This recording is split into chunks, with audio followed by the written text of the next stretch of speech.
ओम शांति। 13 सितंबर 2025। बाबा की मुरली का सार। मीठे बच्चे, सबसे पहले यही ख्याल करो कि मुझ आत्मा पर जो कट चढ़ी हुई है वह कैसे उतरे। सुई पर जब तक कट जंग होगी तब तक चुंबक खींच नहीं सकता। तो बाबा हमारे बहुत ही प्यारे प्यारे वंडरफुल हैं। तो बाबा के शब्द भी जो हैं वो वंडरफुल है। तो हमेशा ये जो है हम इसको एक जो है वो कोड लैंग्वेज में समझेंगे तो जो है हम मुरली को ठीक तरीके से समझ सकते हैं। क्या हमारे पास कोई सुई है, क्या हमारे पास कोई कट है, क्या हमारे पास कोई चुंबक है, क्या कोई हमारे पास मिट्टी का तेल है। स्थूल यहाँ पे कुछ भी बात जो है वो बाबा नहीं करते हैं। प्लीज़ प्लीज़ जब भी हम सुने तो इस मुरली को जो है वो आंतरिक स्थिति में रह करके सुने, आत्म अभिमानी स्थिति में रह करके सुने, तो हम बाबा के कहने का भाव समझ सकेंगे। वरना हम 10 साल 20 साल या उससे भी अधिक 40-50 साल तक शाब्दिक उसका अर्थ निकालेंगे तो फिर जो है हमारी एक स्टेज तक जो है उन्नति हो पाएगी। 70-80% तक जो है हम अपने पुराने संस्कारों से या कहें इस देह से न्यारे हो पाएंगे। पर जो मूल है वहाँ तक हमको पहुँचने के लिए जो है हमारी अवस्था सूक्ष्म और शब्दों को जो है वो डिकोड करने की ज़रूरत है। जैसे बड़े बुज़ुर्ग जो है वो हर बात मुहावरों में और ऐसे कहते थे, ऐसे ही बाबा जो हैं लोकोक्तियाँ होती हैं, मुहावरे होती हैं, कहावतें होती हैं। तो इस तरह से जो है वो बड़े बुज़ुर्ग बात करते थे। तो बाबा की मुरली भी कुछ इस तरह से ही है। तो यहाँ पर जहाँ पे बाबा आत्मा वर्ड यूज़ कर रहे हैं वो है मन के लिए।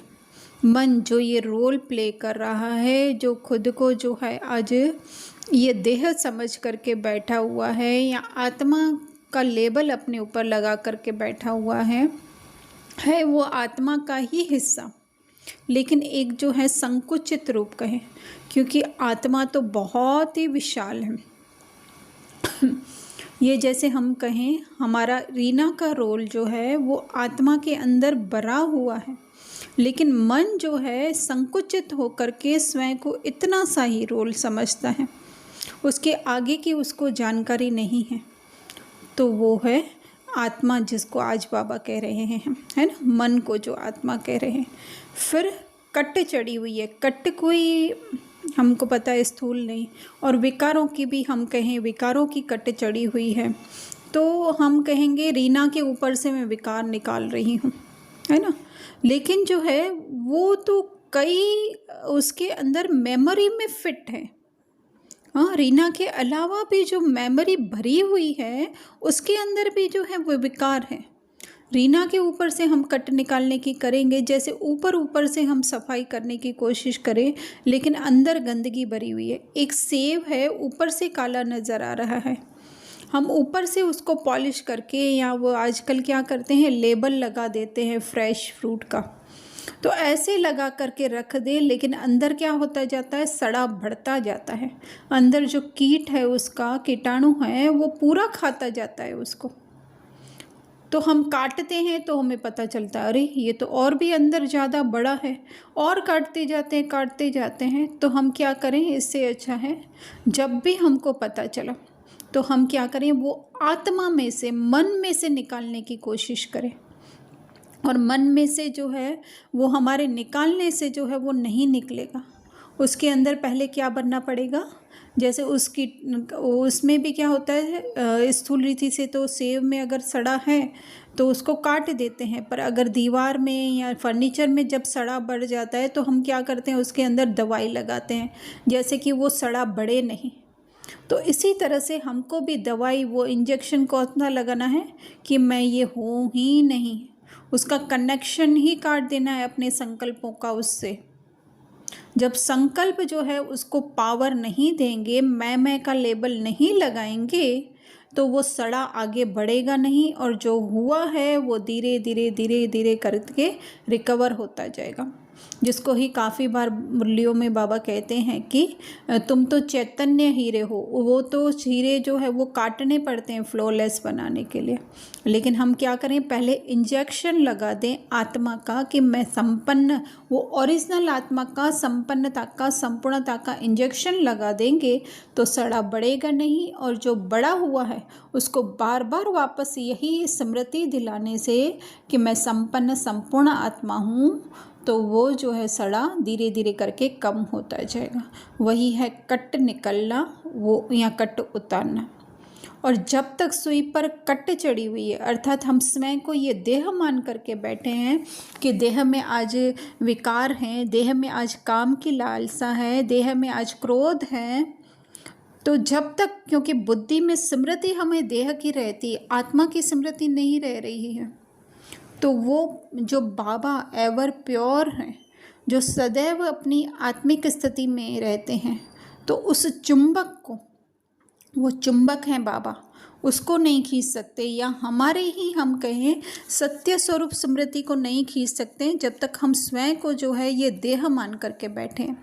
या तो स्मृति में देह रहेगा या तो स्मृति में आत्मा रहेगी। चॉइस हमारी है, हमें क्या रखना है। फिर आगे प्रश्न कर रहे हैं बाबा, पुरुषोत्तम संगम युग पर तुम्हें पुरुषोत्तम बनने के लिए कौन सा पुरुषार्थ करना है ना। तो इस युग को जो है, या ड्रामा के इस पार्ट को जो है, लास्ट एपिसोड को जो है बाबा ने पुरुषोत्तम संगम युग कहा है, क्योंकि यहाँ पर जो है सारा सेटलमेंट होगा। जैसे कि वो सीरीज़ भी चलती हैं तो उसमें क्या होता है, लास्ट एपिसोड में सारा जो है वो सेटलमेंट होता है, सारी बातें फर्स्ट एपिसोड से जो है वो बाहर निकलती हैं, ऐसे हुआ ऐसे हुआ ऐसे हुआ, और फाइनल क्या हो जाता है उसका, जो भी जिसने जो भी किया हुआ होता है उसको उसका अच्छे का अच्छा और बुरे का बुरा फल मिल जाता है। तो इसी तरह से यहाँ पर भी जो है ये पुरुषोत्तम संगम युग इसलिए है क्योंकि सारे एपिसोड जो है वो यहाँ पर हमारे सामने आएंगे, और उसमें जो है, लेकिन हमें ध्यान रखना है उसमें, जैसे एक्टर को ध्यान रखना होता है कि ये जो भी हो रहा है वो रोल को हो रहा है, मैं एक्टर तो इससे डिटैच हूँ, अभी तो वो ये लास्ट एपिसोड करके मुझे जो है अपने घर जाना है ना। फिर एंड में शायद विलन को गोली भी लग जाए और हीरो को रिवार्ड भी मिल जाए, जो भी हो जाए ना, हीरो वो रिवार्ड लेकर के खुश होगा क्योंकि उसको क्या है, फाइनल जो है वो सेटअप करना है, सेटिंग करनी है, या हम कहें कि पूरा हिसाब किताब चुकतू करना है, सेटल करना है ना। तो इसी तरह से तो बाबा क्या कह रहे हैं, कर्मातीत बनने का, कि जितनी भी हमने जो है वो पहचानें बनाई हैं वो पहचानों से अब डिटैच होने का समय आ गया है। समझ लो किसी ना सीरीज़ का, सीरियल का जो है 100 एपिसोड है, 100 एपिसोड तक मैं स्वयं को तुलसी मानती रही हूँ, है ना, पर हूँ तो क्या, मैं स्मृति ईरानी, है ना। तो वो क्या करना है, अभी वो चोला उतार देना है, क्योंकि 99 एपिसोड तक तो क्या हुआ, मैंने स्वयं को तुलसी माना, लेकिन अभी क्या समय आ गया है कि मैं वापस अपने सत्य स्वरूप स्मृति ईरानी में आ जाऊँ। उसके लिए फिर जो भी हो रहा है ना, कि हमें अच्छा फल मिल रहा है, हमें बुरा मिल रहा है, वो मंदिरा क्या नाम है आई डोंट नो, ऐसे कुछ सुना हुआ है, तो वो जो है उसको बुरा फल मिला, जो भी हुआ, तो उससे डिटैच करना, स्वयं को हर अच्छे और बुरे कर्मों से डिटैच करना। हो रहा है सब कुछ, लेकिन होते हुए भी जो है अपनापन नहीं लगाना, अपनी बुद्धि का अटेंशन नहीं देना। इसलिए बाबा कह रहे हैं कर्म संबंधों में ज़रा भी बुद्धि न जाए, कर्म बंधन अपनी तरफ खींचे नहीं, सारा कनेक्शन कहाँ से, एक बाप से, अर्थात स्वयं की सत्य स्वरूप स्थिति, मूल स्वरूप जो बाबा के समान है उससे रहे, किसी से भी नहीं कि अरे भाई ये तो मेरा बेटा है, अरे वो उसमें बना था, सीरियल में बना था बेटा, अभी वो नहीं, जरा भी वो दिल नहीं लगी हुई हो। बस ऐसा ही पुरुषार्थ करना है। पुरुषार्थ अर्थात अपने आत्मिक स्वरूप में स्थित रहना। जरमुई जगमुई मतलब जो भी बातें हैं वो सीरियल की बातें हैं, वो कर कर के अपनी बुद्धि में जो है, अपनी बुद्धि खराब नहीं करने की, याद में रहने का अभ्यास करो, मतलब अपने ही सत्य स्वरूप की स्मृति, बाबा को याद करने का, ज्ञान को याद करने का अभ्यास करना है। धारणा दे रहे हैं बाबा, जैसे बाप टीचर रूप में पढ़ाकर सब पर रहम करते हैं, ऐसे अपने आप पर और औरों पर भी रहम करना है।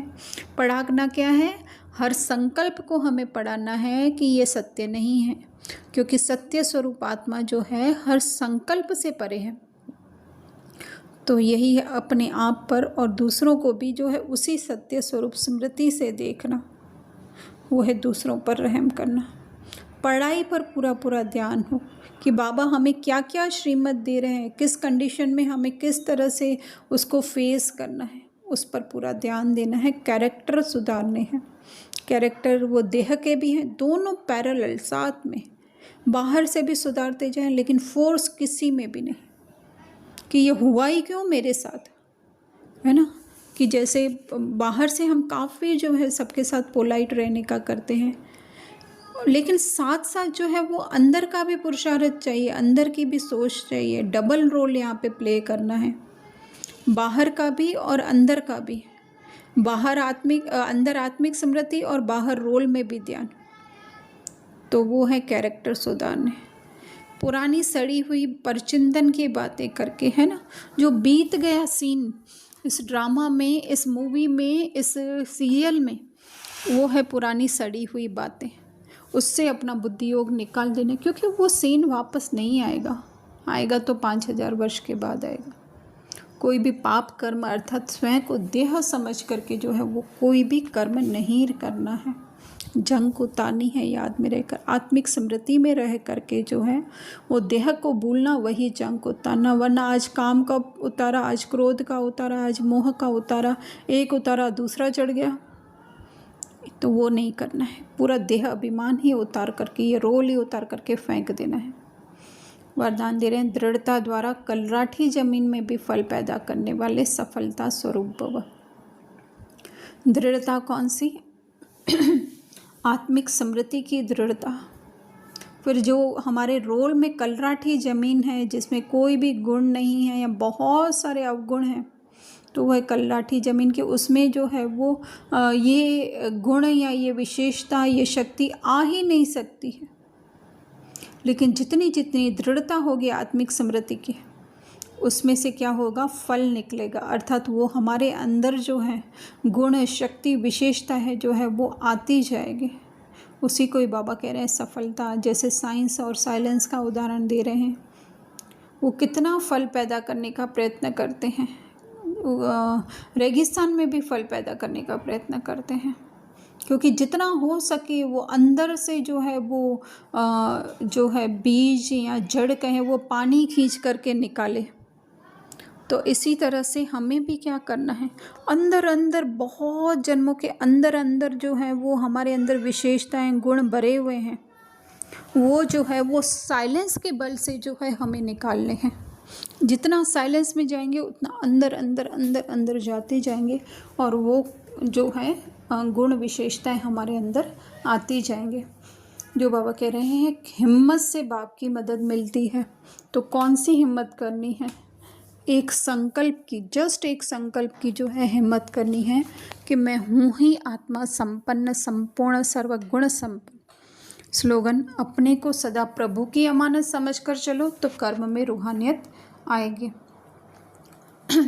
तो आज तो हम अपने अनुभव से कह कर, देख करके कहते हैं, अनुभव से कह रहे हैं कि जो भी हो रहा है, अच्छा चाहे नहीं अच्छा, बहुत रोने वाला सीन आ रहा है, बाहर से रोते हुए भी जो है अंदर से हम बाबा को पूरा समर्पण कर दे कि बाबा ये जीवन, ये रोल जो है वो आपकी अमानत है। तो जितना जितना जो है वो आज कुछ ऐसा परेशान कर रहा था, तो उसको क्या कर दिया, बाबा को अर्पण कर दिया। बाबा ये आपकी अमानत है, आपने रोल प्ले करने के लिए हमें दिया हुआ है। तो उससे क्या आ गई, रूहानियत आ गई हमारे अंदर, आत्मिक शक्ति आ गई। क्योंकि आत्मा को जो है ये सब, आत्मा के मन को एक्चुअली में है आत्मा के अंदर ही, लेकिन आत्मा के मन को जो है जो कुछ भी मिला हुआ है, धन दौलत, बच्चे, गाड़ी, चाहे परेशानियाँ, चाहे बिजनेस, चाहे संबंधी, चाहे बीमारियाँ, जो भी हैं वो रोल को मिली हुई है। वो अमानत समझ लो बाबा की, कि बाबा ने दिया है, ड्रामा ने हमें दिया है ना। तो हम क्या हो जाएंगे, उससे डिटैच हो जाएंगे, और वही है रूह।